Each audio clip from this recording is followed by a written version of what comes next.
Before the degrees and the recognition, there was Ambo, and there was the silence of a hunger that hollows out your very soul.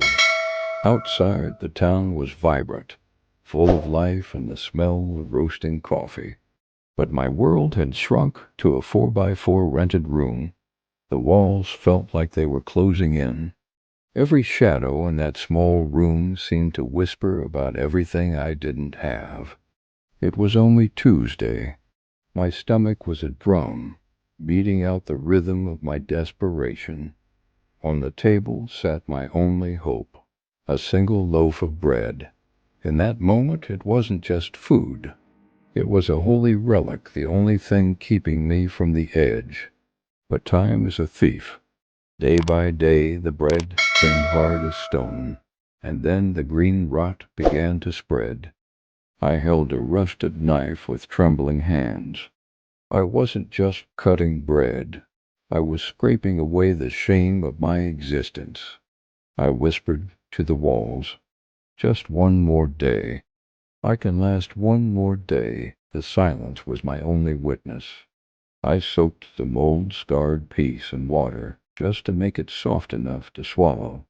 Each gulp felt like a heavy weight in my throat. At school, the contrast was a physical blow.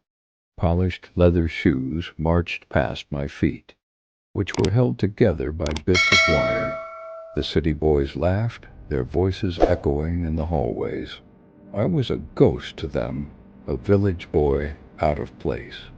Then came the summons.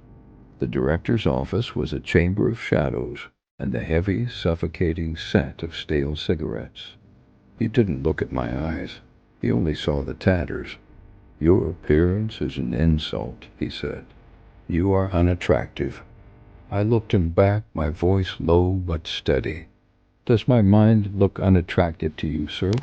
Or just my clothes?" He slammed the desk. "Know your place, village boy." But I already knew my place. It was at the front of the class. The physics board was a battlefield of complex derivations.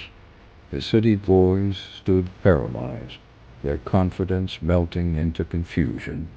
My sandals squeaked against the floor as I stepped forward. In that silence, the sound was as loud as a gunshot. Chalk flew. Equations resolved. I wasn't the boy with moldy bread anymore. I was the master of the logic they couldn't grasp. I dropped the chalk and walked back. No words were needed. Poverty had taken my food, but it couldn't take my intellect. I packed my few belongings and looked at that room one last time. The bread of shame was a memory now.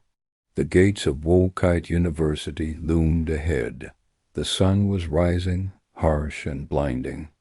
A new struggle was beginning, but I was ready. We all have a season of moldy bread. The question is, will you let it break you, or will you let it fuel you? What is your moldy bread story?